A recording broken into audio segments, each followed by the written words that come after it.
This is going to be a recorded training, so we will have most of these sections broken down for you into a recording that we make available. We won't do a 9 hour recording block, right? We'll break each section down for you guys to make it a little bit easier there, okay? This is going to be an interesting training where we have closed off the chat. I know most of you guys love chatting with me. We are only going to do the Q&A. That's going to be more so that the carriers don't get overwhelmed with you, because we love chatting with each other, right? But we want to play nice with the carriers too and just kind of make it a little bit easier for everybody there. So Q&A is going to be the route that we're going to go, okay? With that, guys, let's go ahead and get this thing started, okay? So they always say change creates opportunity, right? And I mean, there's a lot of opportunity coming for us here in ACA, in the marketplace here. A lot of change coming this year, okay? And guys, when we make the most money here is when there's the most uncertainty in our nation and in the marketplace, in the health marketplace specifically. And boy, are we there. Are we there? Okay. So, with that, let me kind of talk about some of the changes coming up. There's going to be a lot of slides here going over what's changing this year, because there's a lot changing this year for us. Okay.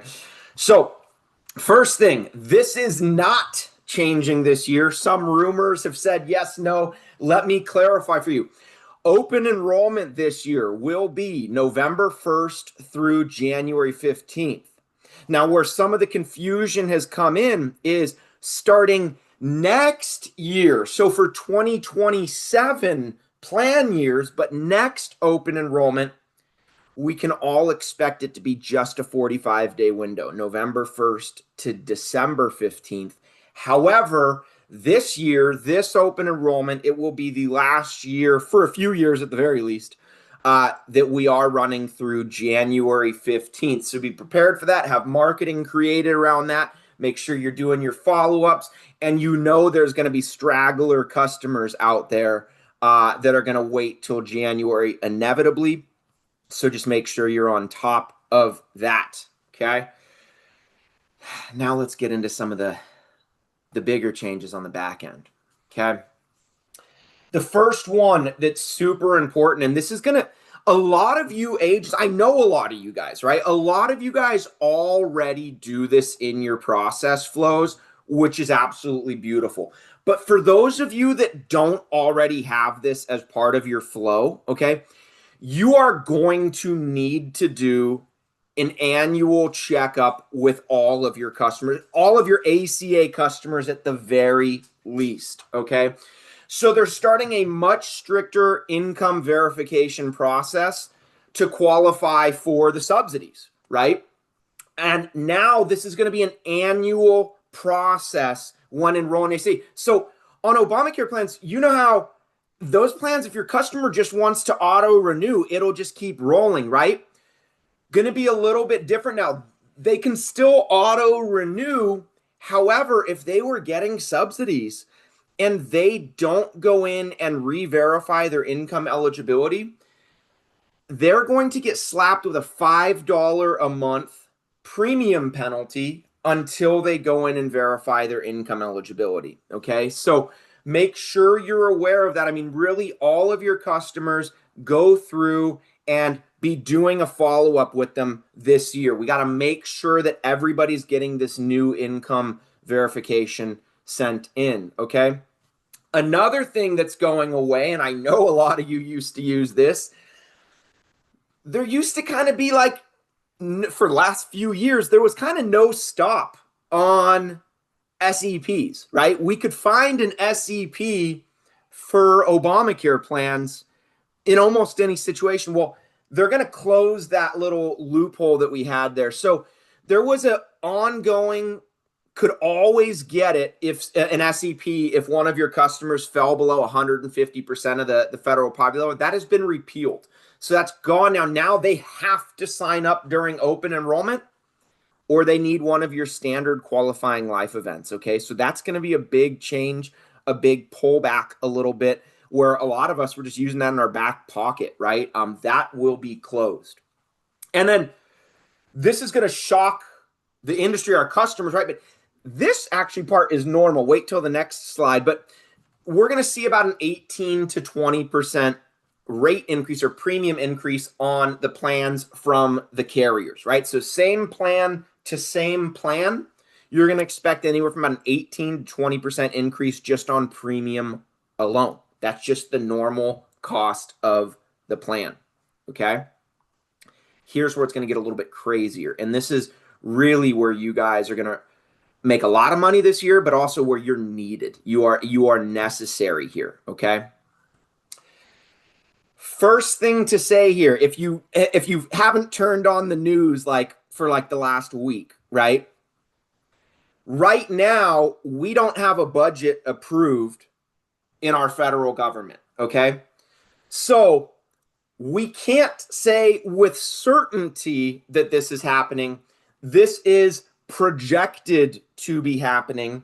However, depending on what both sides of our government agree on in the upcoming weeks here, right, or days or weeks, whatever it takes them, you do know one of the talking points is Obamacare, right? And so one side is fighting to extend subsidies and tax credits and all that, and the other side is fighting to say, hey, we're going to stop all the craziness that was going on with that, and we're going to try to rebuild from the ground up, right? So depending on what happens when they agree on a budget, this slide could change. However, in the current market that we're in, based off of the rules that were approved back in March by our politicians, this is going to be accurate, okay? Now that I've done that whole diatribe there, let's go into this. Okay, so for 2025 plan year and previous years, like the 5 years before that, there was literally no income cap on subsidies. I remember doing a family of 4 that was making over $200,000 a year, and they got a subsidy. I was tripping. So I know all of you guys have run into customers like that. That's going away, okay? So previously, the way it worked, there was no income cap. It was if the plan cost over 8.5% of your household income, they would give you some sort of subsidy. That's gone, okay?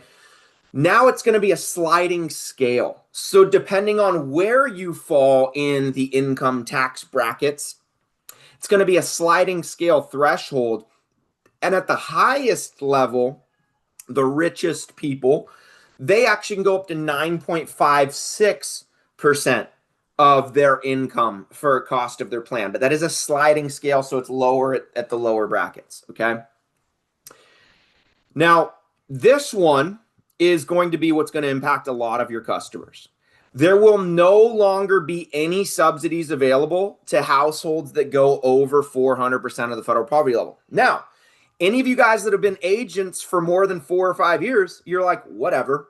That's, for those of you that have been here more than 4 or 5 years, that's Obamacare's original rule, right? When Obamacare first came in like 2014, don't quote me, that was the original rule, was families up to 400% of the federal poverty level could get subsidies. And then over the years, that's been toyed with and stuff. And so in the last administration, they just took that off and said, hey, go ham.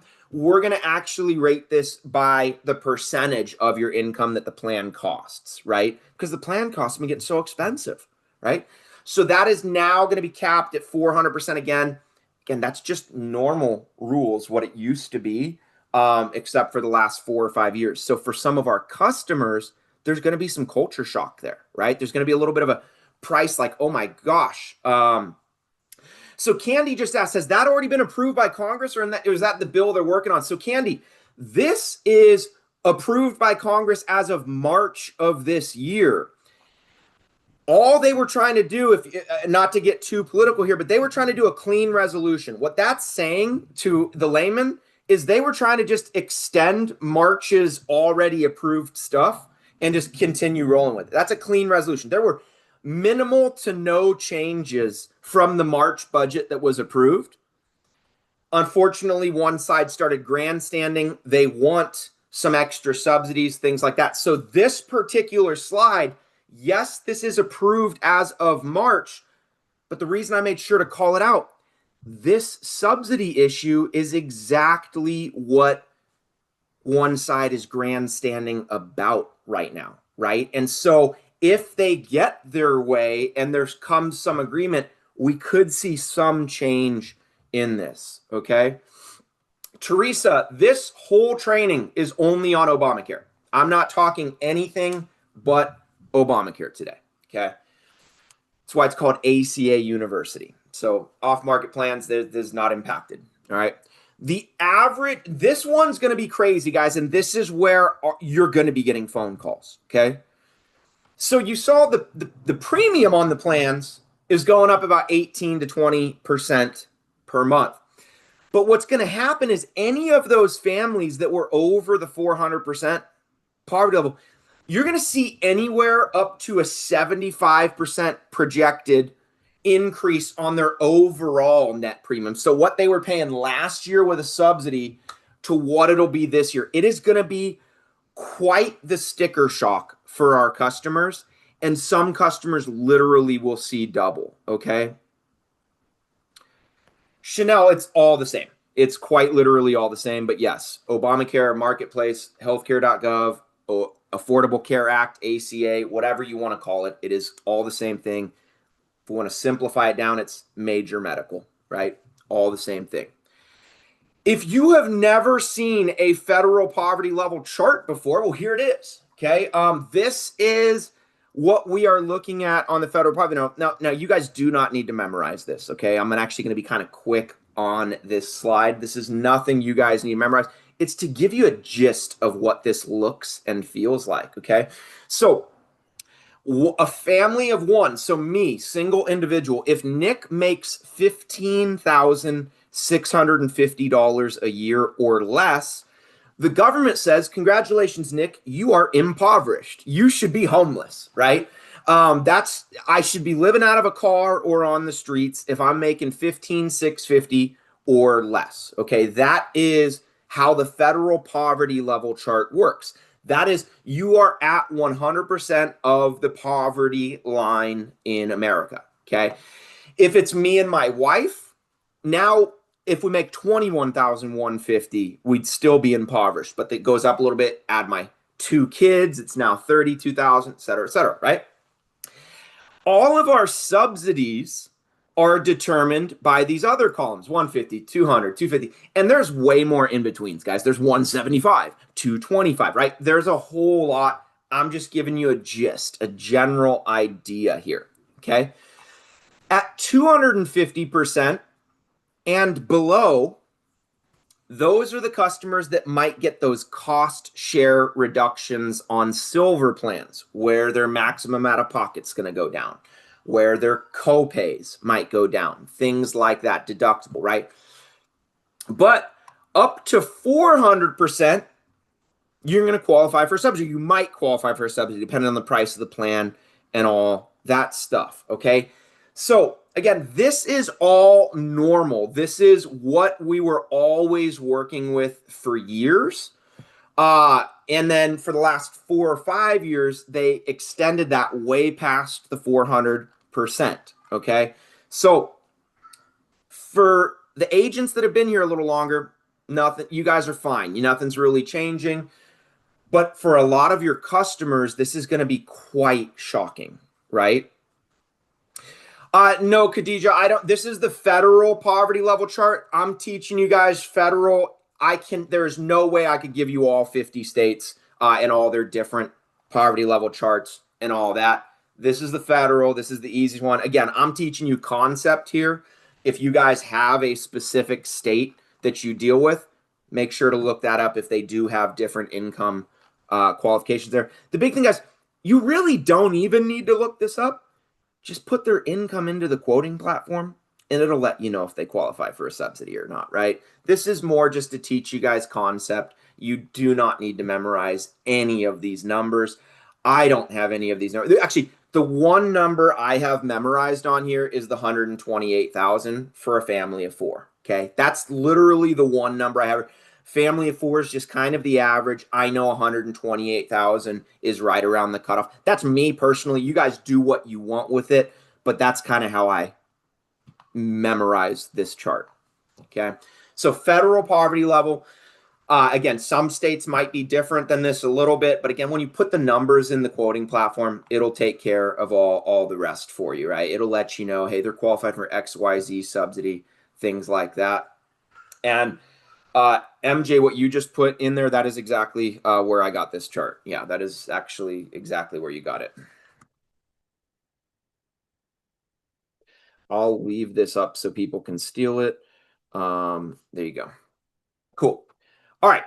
Next slide for you guys. This one's going to be a little bit interesting, okay? There's a new hardship exemption, and honestly, I feel like a lot of us will probably find some situations to use it in, okay?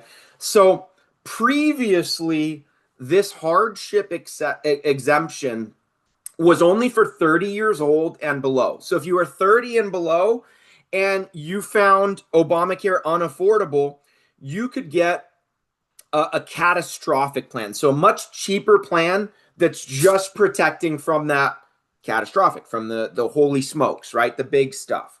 All right. So that was previously only available to 30-year-old and below. They've removed the 30-year-old limit. So now anybody that finds Obamacare plans too expensive for them in their area, they would qualify for this catastrophic plan. So you check a box and then it should get you into catastrophic plans, which are cheaper, but they don't protect as much. Okay. Um, cool. This is a second slide on the same thing here. So there's really two types of customers that might fall into this hardship exemption. Okay. Two types of customers. Yes, Nick, the catastrophic plans are available through Obamacare, through the ACA, through healthcare.gov. And they've always been there for 30 and below. Now they're going to take that off. So when November 1st starts coming to your quoting, you'll be able to say this customer doesn't find these plans affordable and you should open up catastrophic plans. Okay. Correct, Araceli. Yeah. Candy, they don't need to apply to be approved for the exemption, as you're going to see by these two examples I'm giving right here. Okay. So, first one is high income individuals. What? Why would they find it unaffordable? Right? Well, I'll use myself as an example. I'm not the richest guy in the world, but I don't qualify for subsidies with my family. Okay. So, I would be the high income loss of the tax credit, the advanced tax credit, right? Because there's a lot of us in there. There's a lot of us that make more than $128,000 a year and have a family of four, right? So for the last 4 years, Nick's been getting a subsidy, been getting money off of his health plan for his family. That's going away, right? So what if my family was only paying $400 a month for health insurance, and all of a sudden this next year, the cheapest bronze plan for me is $1,200 a month? And please believe that's going to be a situation we see. My family, me, if I'm your customer, you would say, hey, this is unaffordable. Nick is fairly healthy. He's willing to go to a catastrophic plan. Okay. So that'll be a big one for you guys. The other one is low to moderate income. They're going to lose the CSR, right? Maybe they got an income change and they just jumped above that 250% level. All of a sudden, last year they had a $2,000 deductible, maybe a $4,000 max out of pocket, and now that's going up to $10,000, right? They might be somebody where, as well, you could look at a catastrophic plan. Now, guys, if you're going to go to the catastrophic plans, we need to make sure that our customers are aware. These are just covering the holy smokes, right? The what ifs. These aren't going to be amazing plans for your day to day. So it really depends on how your customer plans to use those. Okay. Let's see. Oops. Let me see here. I'm ignoring that. Araceli, I'm actually unsure if they can use this hardship exemption at any time during the year as an SEP. Um, that was always for the last 4 years, but I think they removed that, but I'm not certain because remember that was that 150% or below. You used to always have that as an SEP year round, but they repealed that. So I'm not sure how this would fall in that. I don't have the straight answer for you there. I'm sorry. Am I saying split the family on a different plan? Sometimes, Julie. Yeah, sometimes if that calls for it. I've definitely done that a bunch. Yeah. Um, no, Mark. Look at number one. High income loss of the tax credit for being over 400% of FPL. Just read the slide. No, Stephen, you cannot get a catastrophic plan and an HSA. Those are two different things. One would be a high deductible health plan. That would be a bronze Obamacare plan. And one of them is a actual catastrophic plan. Cool.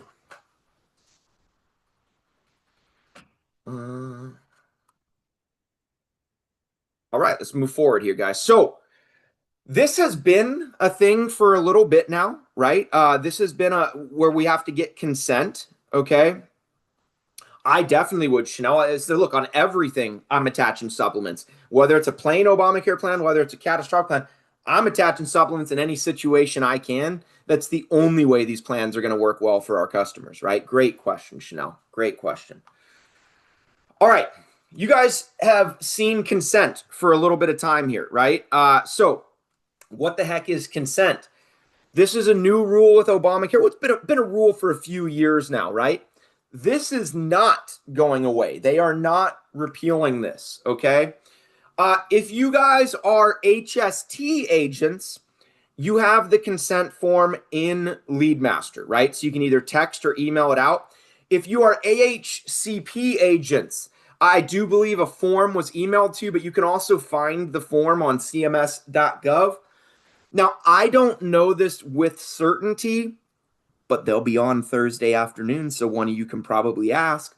I believe Health Sherpa should probably have consent rolled into their platform as well. I just don't know with certainty, but you might be able to use it there as well, okay? The consent documents are retained for 10 years. They're good for that period of time too. It could be written or an electronic signature. It could be an audio recording, or it could be an email or text message. So there's a lot of ways your customers can do it. Whether you guys are recording all of your calls, whether you're just sending a text or an email out from your quoting platform or your system, but consent is required. Chanel asked, do we need to do consent again for customers we already helped in 2024? No, you don't, Chanel, but great question there. Consent is good for 10 years. They gave you consent to help them out with Obamacare plans. That's actually fine. You're good to go. I love it, Jose. Thank you. Health Sherpa does have consent in the platform. So you guys are fine there. So whether it's you're using LeadMaster or you're using Health Sherpa, you guys are good to go. Okay. Thank you, Roy. Appreciate you. And then we did have AHCP's template for it. Let me I will also put this in the questions for you guys. Okay. No, Araceli, you do not need consent every single time you submit an app. And that's kind of like, everyone's freaking out on this stuff, right? Because it's new, there's a law on consent. Once you have consent, it's recorded and you have it for years there, okay? So you're fine. It's not something you need to do. No, Lila, consent is, unless the consent you sent out specifically says it's only good for this plan year, it's good and can be retained for up to 10 years. Okay. It's only if whatever form you sent out said, hi, I'm Lila. I'm getting consent to be your agent only for the 2026 plan year. Then yes. Okay. That might be Georgia, but that's not federal law. You have consent on for your customer. You are good to go. Cool. All right. Now it's what is changing on the plans and what we need to make sure our clients are aware of and us be aware of. Okay. First thing, some plans aren't going to have copays, right? Some plans aren't going to have really good prescription benefits. Or what are the copays for that? What is the copay to go to a doctor? So make sure you're always calling that out for your clients, okay? Make sure they know it, right? You know there's some bronze plans on there that have no copays. None of that, right? It's just going to go straight up to their deductible. If that's the case, make sure your customers are aware of that, okay? The other thing to make sure they're aware of, and I'm sure you guys already know this, but again, customers don't, the networks. The networks have gotten smaller and smaller and smaller every year of Obamacare. You see most of the affordable plans on Obamacare, oops, how did I make that go away? Are your HMO networks, right? So small localized networks and no benefits when you go out of network, right? And then you are starting to see a lot of these EPOs, these exclusive provider organizations. So they work similar to a PPO where you can go straight to a specialist. So that's good, but they have no out-of-network benefits. So you still got to stay in your localized, smaller network, but they're much more expensive than the HMOs. Make sure your customer knows what they're paying for. What are they getting versus what are they paying for, right? To some customers, they don't care about the network. They don't care where they go. They'll just go to whatever doctor you say is in network. They'll go down the street. They're fine. Some customers have to go to their specific doctors, right? Well, if that's the case, you're going to want to for sure speak about the networks and speak on that because they might not understand that, hey, on this cheap bronze plan here, well, cheap depending, on this bronze plan here, you're on an HMO network. Maybe let's look up your doctor to see if you can even go see them, right? Make that make sense to them as being like, okay, well, if your doctor is that important, are you willing to spend this much more a month to get that doctor, or is cost savings more important to you, right? And guys, it's not for you or me to decide. It's for our client. We need to educate them. We need them aware of what does paying a little bit more get you on your plan, and then let them make the decision of, yeah, that is a spot I'd like to put a little bit more money into so that I can go see Dr. Jones. Or, you know what, Nick, I'd rather save $200 a month. I'll figure it out, right? But make sure you guys are calling that out to your clients, okay? Make sure you guys are calling that out. And then this, to me, is a killer. This is an absolute killer to me. This is the largest jump that we have seen on these numbers since Obamacare's been here. Okay, this is a $1,400 a month or a year jump in your deductible. So, I mean, you guys have been writing Obamacare this year. You know, on bronze plans, it was capped at a $9,200 deductible for an individual, $18,400 for a family, right? That was what we've been writing this last year. Okay.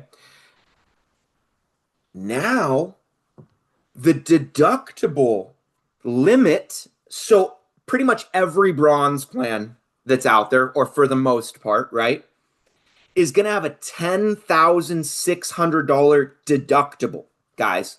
Deductible that needs to be met by your clients as an individual.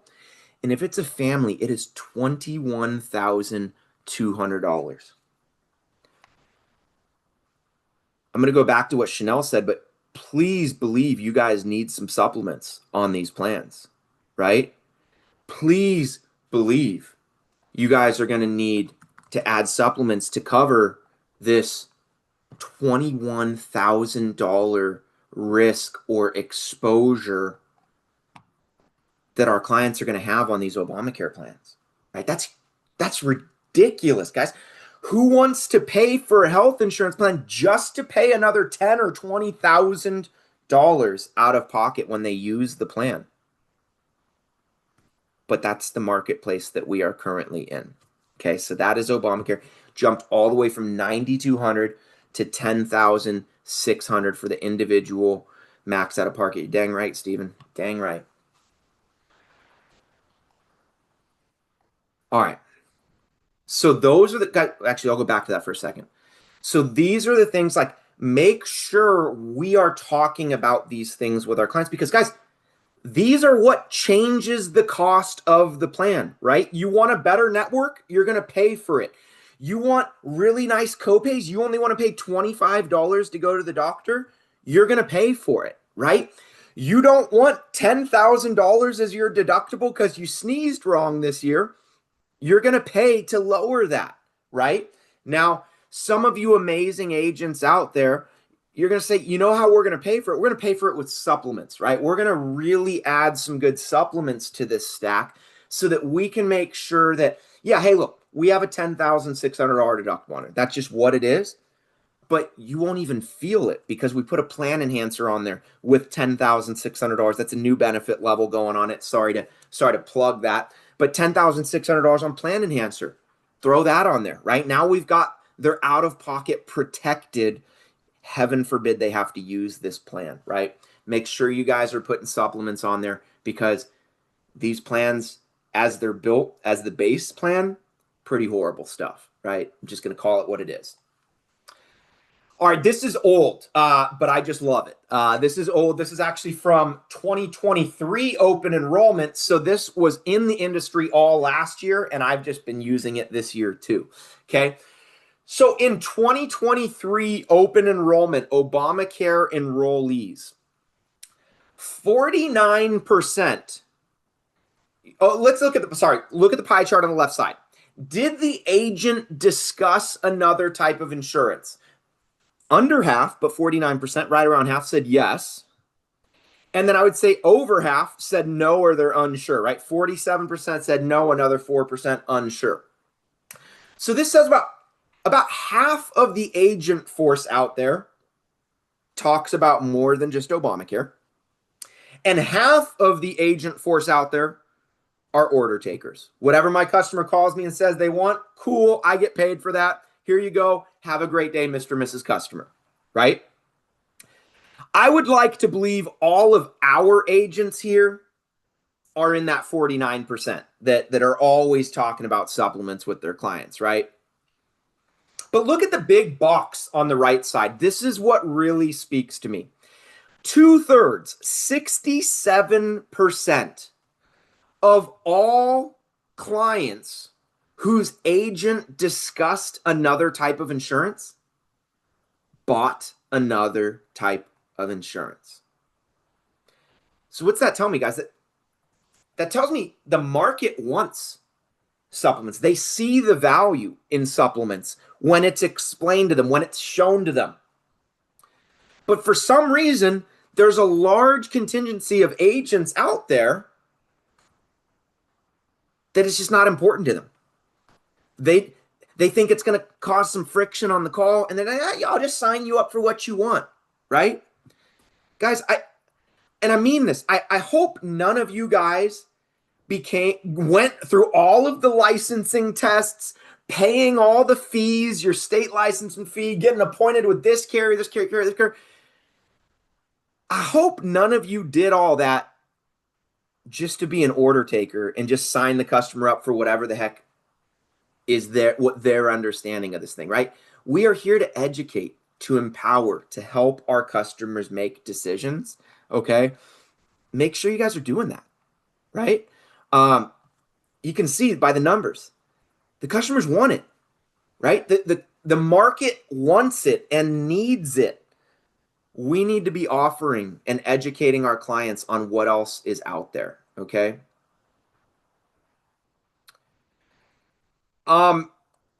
Oscar, it just depends on what you mean by double the premiums next year. Definitely for certain customers, there are going to be much larger premiums on there. But again, I'll go back a slide for you, Oscar. So if we're on here, right? We didn't make the price of the plans. That's nothing that we did. We did not control the price of the plans. We're here to educate our customers on the plans that are available to them, right? And so you're going to walk through them and show them, this is what the cheapest plan available to you is. I understand it's gone way up in price. I don't have control of that. You need health insurance, right? So let me help you understand what else you can add on here, or you're like, Nick, I'm broke, I need to go with the cheapest. Now, if that's the case, Oscar, we're probably going to look to put them on a catastrophic plan, right? If they're that labored by everything that's gone up. But yes, we should always look to add supplements on top of any sale. Are there any plan enhancers for surgery that we have access to? Yeah, plan enhancer would pay for surgery if the surgery was caused by an accident. Absolutely. Yes. I love it, Amy. Love it. All right, cool. We're getting to the end of Nick's section. Some of you are like, thank God. No. So if you're AHCP, that's contracting for AHCP, contracting to AHCP sales, or you can call 877-228-8773. There's a lot of carriers that will be coming up over the next 3 days here, right? Make sure that you guys are licensed with any or appointed with any carriers that are speaking to you, right? That have some products that you like, anything like that. For HST, you just set up HST contracting at ngic.com. Again, today we got Oscar, we have HCSC as our two carriers. They'll be coming up in just a little bit. Nick is done. And we're going to take a 20-minute break, guys. So we will be back at 11 a.m. Central Time, and we will get into Oscar. Okay. Thank you, guys. If you have any questions, throw them in the chat. We'll still answer. Okay. AHCP's another HST, Chanel.